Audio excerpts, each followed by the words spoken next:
जय श्री गणेश।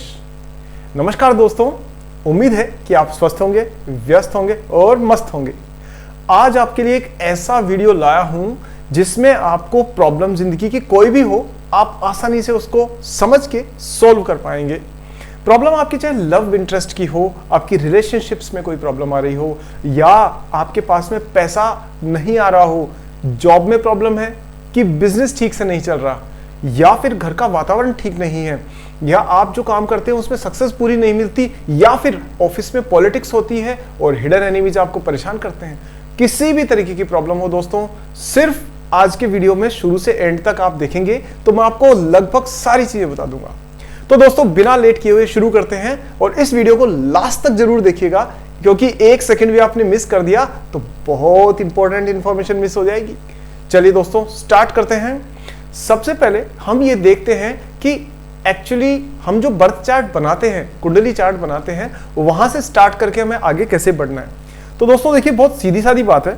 जैसे पहला स्टेप जो आपको करना है वो ये करना है कि आपका जो मोबाइल फोन होता है, इस मोबाइल फोन में आप एक ऐप होगा एस्ट्रोसेज का ऐप। एस्ट्रोसेज का ऐप आप डाउनलोड कर लीजिए उसे, और या कोई सा भी ऐप डाउनलोड कर लीजिए। जैसे देखिए ये बीच में एस्ट्रोसेज का ऐप है, तो ये डाउनलोड कर लीजिए आप। और उसके बाद में आप सीधे इसमें जाइएगा, होम पर गए आप तो आपको होम स्क्रीन इस तरीके की दिखेगी एस्ट्रोसेज की। यहाँ दोस्तों आपको कुंडली में जाना है, यहाँ पर न्यू कुंडली में जाना है और यहाँ डिटेल्स डालनी है। डिटेल्स में आपको क्या डालनी है, जैसे मान लीजिए नाम डाल दिया, डेट ऑफ बर्थ डाल दी, टाइम ऑफ बर्थ डाल दिया और प्लेस ऑफ बर्थ अपन ने इसमें एंटर किया, और उसके बाद में गेट होरोस्कोप। बस पहली स्टेप ये है। जब आपके पास में होरोस्कोप आपकी आ जाएगी तो वो कुछ इस तरह से दिखेगी, इस तरीके की। ठीक है दोस्तों, ध्यान से देखिए, इस तरीके की होरोस्कोप आपकी दिखेगी, जिसमें आपके एक बर्थ चार्ट बना हुआ होगा, जैसे ये बना हुआ है, और नीचे कुछ नंबर्स लिखे हुए होंगे। मैं एग्जैक्टली यही चीज आपको यहां पर व्हाइट बोर्ड पर समझाने वाला हूं कि ये क्या है और ये कैसे काम करती है।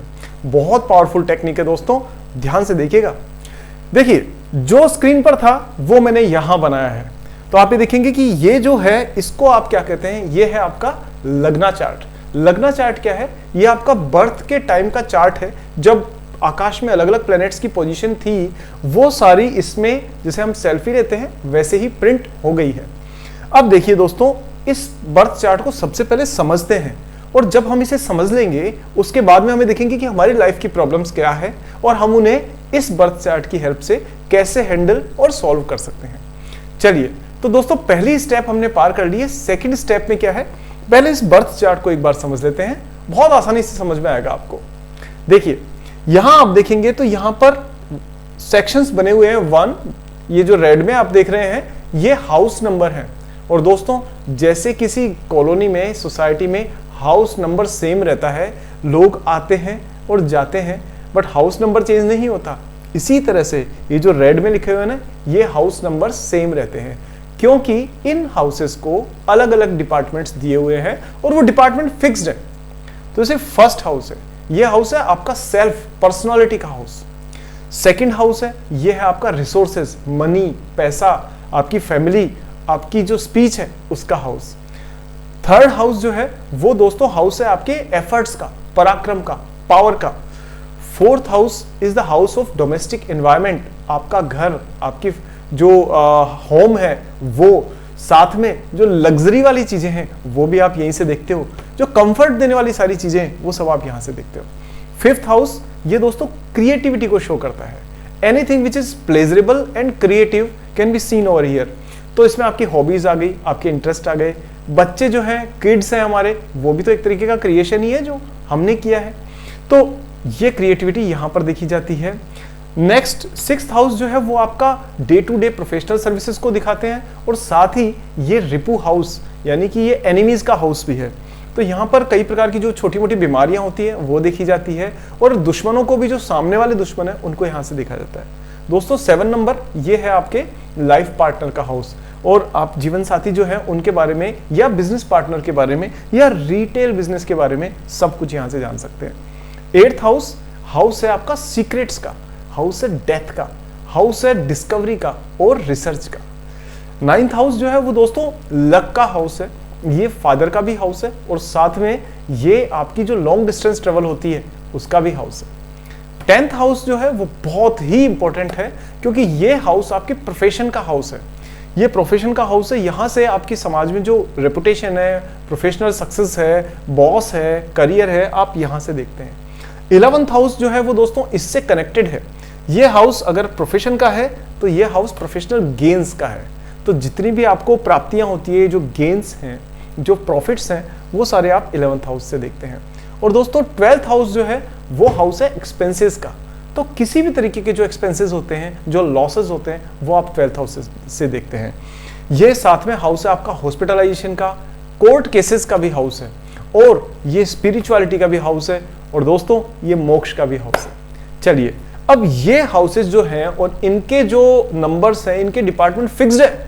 आप कोई सी भी कुंडली उठा लीजिए, उसमें 1 नंबर यहां होगा तो होगा ही होगा, ये सेकंड ही होगा, ठीक है।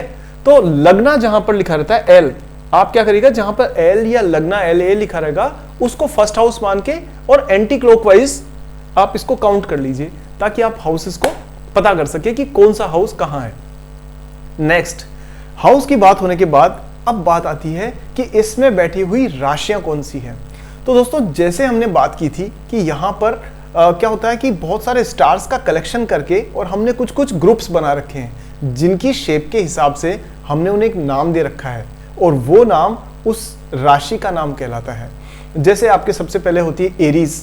एरीज जो है वो राशि है, और एरीज के जो मालिक हैं, जो लॉर्ड हैं, वो कौन है? वो है आपके मार्स। मार्स लॉर्ड है इसके। तो पहली राशि एरीज होती है। तो देखिए एरीज कहाँ है? एरीज अपने 11th हाउस में है। दूसरी राशि जो है, सेकंड जो साइन है, वो है आपका टॉरस, जो कहां पर है? 12th हाउस में। थर्ड जो है वो कहां है? आपके लग्ना में, दैट इज जेमिनी। फिर उसके बाद में फोर्थ है आपकी कैंसर यानी कर्क, जो कि आपका 2nd हाउस में है। फिर आपकी लियो है यानी सिंह राशि, जिसके मालिक सूर्य होते हैं। और उसके बाद में 5th है, जिसके की जो है ये यहाँ पर आपका ये वाला हाउस है 4th हाउस, जिसके अंदर है कन्या यानी कि वर्गो राशि है। फिर यहाँ पर नेक्स्ट आप देखेंगे तो 5th हाउस है, उसके अंदर 7 यानी कि लिब्रा है। और 8th हाउस, ये 6th हाउस है, इसके अंदर स्कॉर्पियो 8th राशि है। और अगर आप नेक्स्ट में जाएंगे तो वहां पर देखेंगे कि 7th हाउस में आपके सेजिटेरियस राशि है, और 8th हाउस जो है आपका, उसके अंदर आपकी कैप्रिकॉर्न है। और उसके बाद में 9th में जाते हैं, 9th हाउस में, तो वहां पर आपके क्या है? एक्वेरियस। और 12th हाउस में दोस्तों कौन सी राशि है? यहां पर है आपकी जो पाइसियस राशि है वो। अब ये सारी राशियां ये बताती है कि इस व्यक्ति का नेचर कैसा होगा। तो पहला क्वेश्चन क्या है दोस्तों, कि हम पर्सन का नेचर देखेंगे। अब किस प्रकार की पर्सनालिटी है आपकी, वो कैसे पता पड़ेगी? वो पता पड़ेगी दोस्तों 1st हाउस से। हम देखें 1st हाउस में जेमिनी। अब जेमिनी के लोग जो होते हैं वो किस तरीके के होते हैं? आप अगर ऑनलाइन सर्च करेंगे तो आपको बहुत सारे रिसोर्सेज मिल जाएंगे कि जेमिनी जो असेंडेंट्स हैं उनको किस तरह से देखा जाता है। तो जेमिनी के जो लोग होते हैं वो होते हैं बहुत हंसमुख होते हैं, इंटेलिजेंट होते हैं, और एनालिटिकल होते हैं, लोगों से मिलने वाले होते हैं। और क्योंकि उसके जो लॉर्ड है, देखो ये जो राशियां हैं इन सब के अलग अलग मालिक भी हैं, लॉर्ड्स भी हैं। जैसे जो 3 है यानी कि ये जो है जेमिनी, इसके लॉर्ड होते हैं मरकरी। तो आप ये देखेंगे कि इस व्यक्ति में मरकरी वाली क्वालिटीज होगी। अभी मरकरी क्या है? Mercury is intelligent, Mercury is business minded, Mercury is someone which likes to network, writing, communicating, ये सारे अकाउंटेंसी, मैथमेटिक्स, ये सारे के सारे मरकरी के अंदर आते हैं। तो अब दोस्तों ये देखना है कि ये व्यक्ति मरकरी का तो है, लेकिन ये अपनी इंटेलिजेंस को कहां यूज करेगा, किस जगह पे यूज करेगा। इसको देखने का तरीका क्या है कि हम ये देखेंगे कि अगर 1st हाउस के जो लॉर्ड हैं विच इज मरकरी, तो वो कहां बैठे हुए हैं। पूरे चार्ट में हम देखें कि कहां बैठे हुए हैं। तो दोस्तों हम सर्च करेंगे तो हमें पता पड़ेगा मरकरी बैठे हैं 5th हाउस में, यानी ये रहे। यानी इस पर्सन के जो 1st हाउस है, यानी इनकी जो पर्सनालिटी है, जो एनालिटिकल है, जो इंटेलिजेंट है, वो कौन से डिपार्टमेंट पे हमेशा उनकी सोल, उनका दिमाग हमेशा लगा रहेगा, जिंदगी का मकसद क्या है उनका। तो आप ये देखेंगे कि इसके 1st हाउस के मालिक यानी लॉर्ड कहाँ बैठे हैं, उस हाउस पे चले जाइए। जैसे यहाँ देखें कि इसके मालिक होते हैं मरकरी, जो कहाँ बैठे हुए हैं? 5th हाउस में। 5th हाउस किस चीज का है? 5th हाउस है आपका एजुकेशन का, किड्स का, लर्निंग का, और क्रिएटिविटी का। तो आप ही देखेंगे कि ये जो पर्सन है ये हमेशा अपनी इंटेलिजेंस को यूज करके और बच्चों को एजुकेशन देंगे, लर्निंग में इन्वॉल्व रहेंगे, हमेशा कुछ ना कुछ पढ़ने में या नया क्रिएट करने में या नई कोई भी स्किल्स को सीखने में हमेशा बिजी रहेंगे। अगर मैं बात करूं कि डेवलपमेंट में, तो जो इनोवेटिव टेक्नोलॉजीज होती है, जो सॉफ्टवेयर डेवलपमेंट होता है, वो सारा भी इसी हाउस से देखा जाता है। तो हम ये कहेंगे कि क्योंकि ये मालिक यहाँ बैठे हुए हैं, तो ये व्यक्ति क्योंकि इंटेलिजेंट है, तो ये हमेशा अपने इंटेलिजेंस को यूज करके कुछ इनोवेटिव सॉल्यूशंस निकालेगा और लोगों की प्रॉब्लम्स को दूर करेगा। तो दोस्तों ये था पॉइंट नंबर 1। अब पॉइंट नंबर 2 आता है कि जब हमने देख लिया कि पर्सनैलिटी कैसी है इस पर्सन की, अब हम ये देखेंगे कि इस पर्सन का माइंड सेट कैसा है। तो देखिए दोस्तों, जब हमने देखा कि फिजिकली मेंटली ये व्यक्ति कैसा है, इसकी एज ए पर्सन पर्सनालिटी कैसी है इसकी, वो हमने किससे देखा? फर्स्ट हाउस के लॉर्ड की पोजीशन से। पहले बात तो फर्स्ट हाउस के लॉर्ड से उसकी फिजिकल फिटनेस का पता पड़ गया कि दिखता कैसा है। जैसे जो जेमिनाइंस है वो अपनी उम्र से छोटे दिखते हैं, ठीक है। जैसे आप ये देखेंगे उनके चेहरे पे एक चार्म होता है, एक किड्स की जैसे होते हैं, एक ना स्मॉल जो छोटे बच्चे होते हैं उनकी तरह से चार्म होता है उनके चेहरे पे।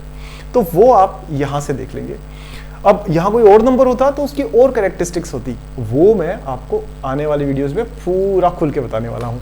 बट अभी सिर्फ एक एग्जाम्पल के लिए मैंने बताया है कि फर्स्ट हाउस जो है उसमें मरकरी, ये जो जेमिनी है, जेमिनी के लोग कैसे होते हैं और ये व्यक्ति सोचता क्या रहेगा, इसकी जिंदगी का पर्पज क्या है, वो इसके जो लॉर्ड हैं वो कहाँ बैठे हैं उससे पता पड़ेगा। अब दोस्तों जो नेक्स्ट पार्ट है वो ये है कि इसका माइंड सेट कहाँ रहेगा। दोस्तों माइंड सेट को देखने का सबसे बढ़िया तरीका क्या है, वो है मून की पोजीशन देखना, यानी चंद्रमा को देखना। मून क्या है? मून आपका मन है, मून का मतलब माइंड सेट। तो अब आप ये देखिए पूरे चार्ट में मून कहां पर है, तो आप देखेंगे कि मून यहां पर है, यानी 6th हाउस में, यानी कि 6th हाउस में इनका मन लगा रहेगा हमेशा।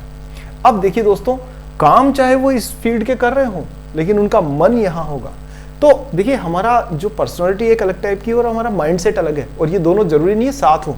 और ये कहाँ कहाँ अलग हो सकते हैं, आपने देखा होगा कि जैसे आप स्टडी कर रहे हैं लेकिन आपका मन जो है वो IPL के मैच में लगा हुआ है। जैसे आप मान लीजिए फ्रेंड्स के साथ में कहीं घूमने गए हुए हैं और आपके टेंशन चल रही है कि आपका एग्जाम में क्या होने वाला है। तो दोस्तों काम हम कुछ और कर रहे हैं और मन कहीं और है। तो जो काम ये व्यक्ति करेगा वो इस फील्ड से रिलेटेड होगा और उसका जो मन है वो इस फील्ड से रिलेटेड होगा। अब इस हाउस में देखें हम कि क्या क्या चीजें आती हैं। तो दोस्तों 6th हाउस में आता है आपका professional services, consultancy, physical fitness, daily exercise routine, साथ में छोटी मोटी बीमारियां और जो दुश्मन होते हैं, एनिमीज होते हैं वो।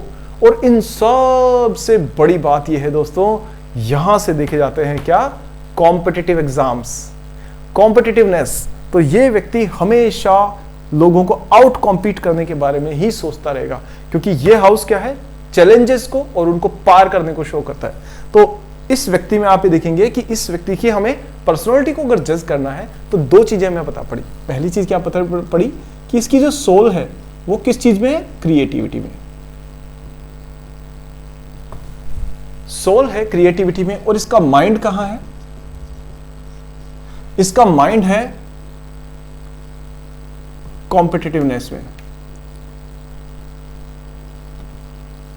माइंड है दोस्तों इसका कॉम्पिटिशंस में। ये हमेशा कुछ न कुछ मामले में अपने आप को बेटर साबित करने के लिए दिन रात मेहनत करता रहेगा। तो इससे हम एक पर्सन को समझ सकते हैं। अब दोस्तों इसके बाद में कुछ इंफॉर्मेशन मैं आपको जल्दी से देता हूं, क्योंकि बाकी की चीजें हम लोग अगले वीडियो में कवर करेंगे। तो यहां देखिए, नीचे अगर आप देखेंगे तो यहां पर कुछ नंबर्स लिखे हुए हैं। आप एस्ट्रोसेज का जो ऐप है उसमें भी देख सकते हैं कि इसमें कुछ नंबर्स लिखे हुए होंगे। जैसे ये देखिए, ये जो दोस्तों नीचे जो नंबर्स लिखे हुए हैं ना, ये बेसिकली क्या है? ये बेसिकली सारे प्लैनेट्स जो हैं, जो जिस हाउस में या जिस राशि में बैठे हुए हैं उसकी स्ट्रेंथ को दिखाते हैं। जैसे आप ये देखिए लग्ना, तो लग्ना की स्ट्रेंथ क्या है? 23 डिग्री। अब दोस्तों ये जो स्ट्रेंथ होती है ये अलग अलग एरियाज में होती है, अलग अलग होती है। जैसे 0 to 6, 6 to 12, 12 to 18, 18 to 24 और 24 to 30। तो जो 0 to 6 होती है उसको कहते हैं चाइल्ड, इन्फेंट, यानी कि बहुत ही कम स्ट्रेंथ है इसके अंदर, ये कुछ नहीं कर सकता।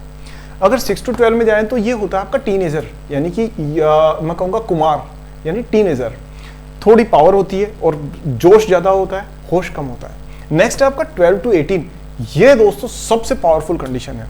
इसमें जो प्लेनेट के पास में जिसके पास ये 12 to 18 की पावर है वो कुछ भी कर सकता है, उसमें बहुत पावर है।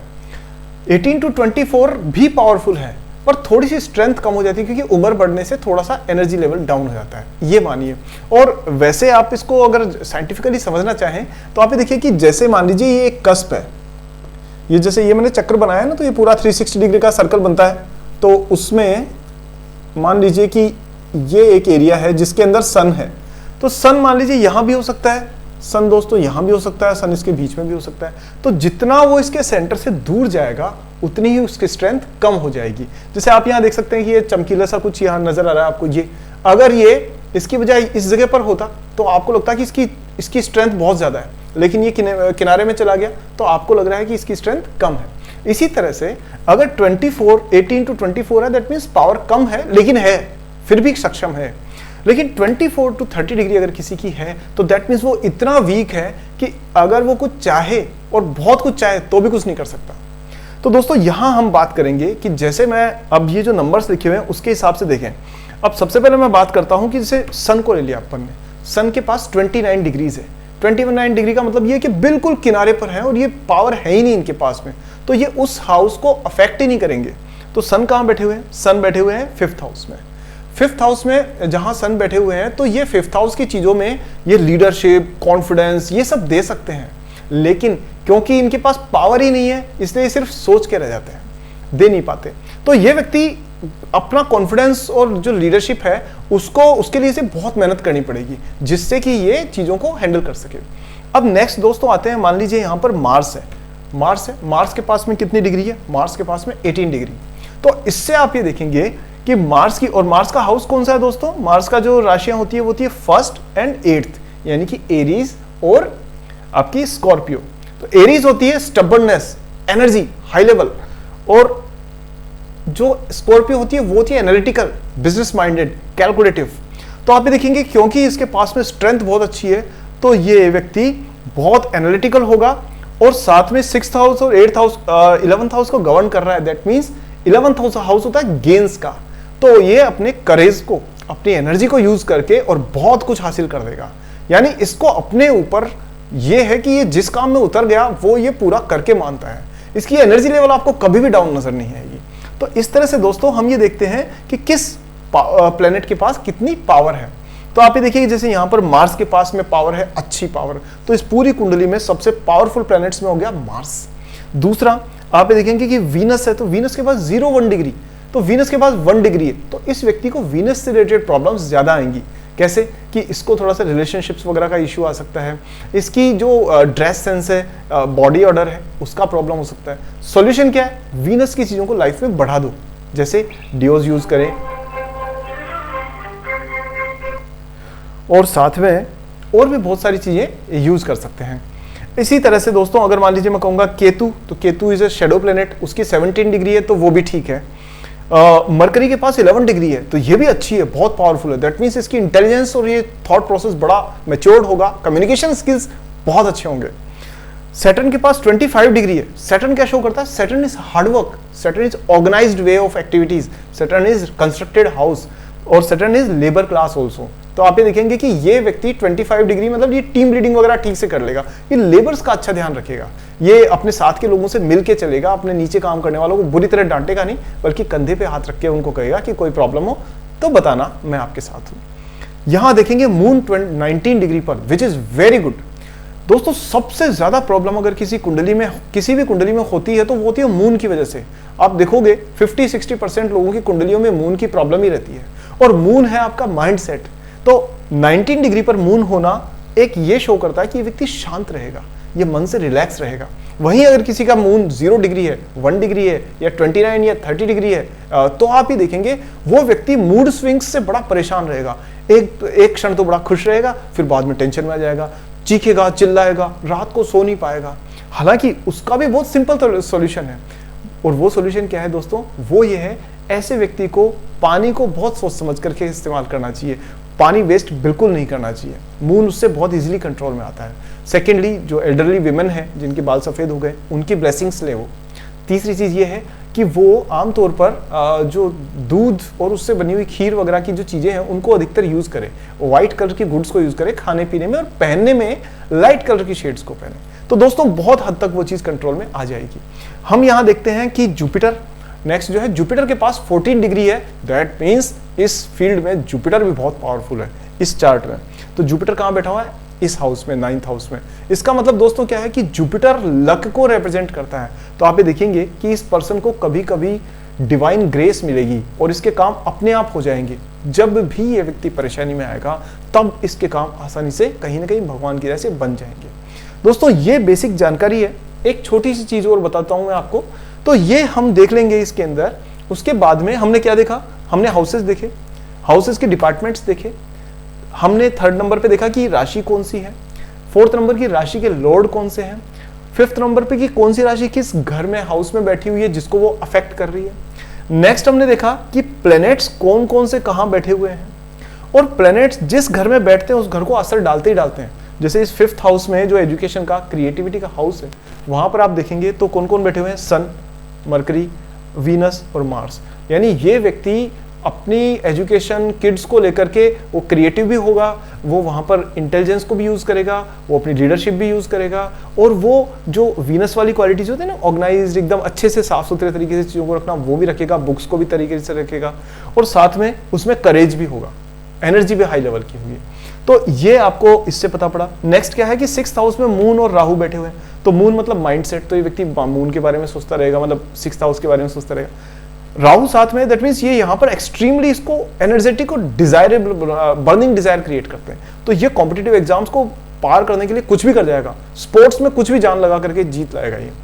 इसी तरह से केतु 12th हाउस में बैठे हैं। केतु दोस्तों स्पिरिचुअलिटी का हाउस है, और केतु का वहां पर बैठना वो भी 17 डिग्री से, ये शो करता है कि ये व्यक्ति मन से हमेशा स्पिरिचुअल रहेगा, सारे काम करेगा दुनिया का, लेकिन ये अंदर ही अंदर जानता रहेगा कि मैं सिर्फ भगवान ने मुझे भेजा है, वो काम करना है मुझे। सो स्पिरिचुअली ये व्यक्ति थोड़ा अलग रहेगा, मतलब डिसोसिएट टाइप रहेगा। ये है। सैटर्न बैठे हैं 1st हाउस में, वो ये शो कर रहे हैं कि इस व्यक्ति को मेहनत करनी चाहिए, इसको ऑर्गेनाइज रहना चाहिए, और इसे छोटे लोगों की फिक्र करनी चाहिए, और हमेशा फोकस्ड और डिसिप्लिन रहना चाहिए। दोस्तों उसके बाद में हम बात करते हैं, नेक्स्ट जो चीज़ है वो ये है, ये सब हमने देखा कि इस व्यक्ति के जीवन में क्या क्या किस किस तरह से होने वाला है, लेकिन कब कौन सी चीज़ होगी ये देखने के लिए दोस्तों हम देखते हैं दशा सिस्टम। दशा क्या बताती है? दशा बताती है कि आपका जिंदगी में कब कब क्या क्या होगा, और दशा के हिसाब से, और कोई प्लेनेट, कोई हाउस एक्टिवेट हो जाता है, जैसे कहीं का बल्ब जल जाता है, कहीं का बल्ब बंद हो जाता है। तो अगर मैं बात करूं इस व्यक्ति की, तो आप ये अगर एस्ट्रोसेज में भी जाके देखेंगे तो जैसे यहाँ गए और यहाँ जाकर के आपने बटन दबाया और यहाँ देखा कि यहाँ एक दशा करके लिखा हुआ है, तो आप ये देखिए दोस्तों, ये दशा लिखी हुई है। तो दशा में आप देख सकते हैं कि सन, मून, मरकरी, इन सब की दशाएं हैं। तो ये महादशा है। तो अभी जैसे बात करें तो ये अभी मून की महादशा चल रही है। आप देखिए कब से? 21 से 31 तक। अब मून पर अगर मैं क्लिक करूंगा तो पता पड़ेगा कि अब नेक्स्ट आ गई आपकी अंतरदशा, यानी मेजर सिचुएशन। महादशा के अंदर भी छोटे छोटे पार्ट। और अभी महादशा में अंतरदशा किसकी चल रही है दोस्तों? ये चल रही है आपकी मून में, मून की ही दशा चल रही है। ठीक है, फिर मैं क्लिक करूंगा तो उसके बाद में आप ये देखेंगे कि मून में मार्स। तो अभी सितंबर तक जो है वो इनके पास में मून में मार्स की दशा चलने वाली। एक सेकेंड ना, हाँ, जैसे ये नेक्स्ट बटन क्लिक करते आया प्रत्यंतर दशा, और आप ये देख सकते हैं कि 26 अप्रैल तक इनकी मून में सैटर्न की दशा चल रही है। इसका मतलब क्या हुआ दोस्तों कि मून में सैटर्न की दशा, तो मून कहाँ है? यहाँ पे। तो आप ये देखेंगे इस दौरान इस व्यक्ति को कॉम्पिटिटिवनेस से रिलेटेड काफी सारी अपॉर्चुनिटीज मिलेगी, और जिनमें ये आसानी से उनको कैप्चर भी कर लेगा। और साथ में सैटर्न की दशा चल रही है, यानी ये पहला हाउस भी एक्टिव हो गया है। तो पहला हाउस एक्टिव हो गया है और 6th हाउस एक्टिव हो गया। पहला हाउस खुद का, 6th हाउस चैलेंजेस का। तो ये व्यक्ति खुद अपनी पर्सनालिटी को यूज करके हर चैलेंज को पार कर जाएगा। नेक्स्ट अगर सैटर्न के बाद में दशा आती है तो जैसे इसको बोलते हैं दोस्तों, एक सीक्वेंस होती है। तो गु श बु यानी कि गुरु, शनि एंड बुध। तो नेक्स्ट जो आएगी वो आएगी बुध की, यानी मरकरी की। तो जैसे ही मरकरी की प्रत्यंतर दशा शुरू होगी, ये व्यक्ति आप देखेंगे कि बिजनेस माइंडेड हो जाएगा। ठीक है दोस्तों, तो उम्मीद करता हूं कि आज का वीडियो आपको पसंद आया होगा। बहुत लंबा वीडियो हो गया है, इसके लिए माफी चाहता हूं, लेकिन ये एक समुद्र है और जिसका कोई अंत नहीं है। तो दोस्तों, मैं आपको कम वीडियो में, कम शब्दों में ज़्यादा से ज़्यादा जानकारी देने की कोशिश करूंगा आने वाले दिनों में। आप मेरे साथ बने रहिए और इस चैनल को सब्सक्राइब कर दीजिए। अगले वीडियो में जल्दी ही मिलते हैं, तब तक के लिए स्वस्थ रहिए, व्यस्त रहिए और मस्त रहिए। नमस्कार।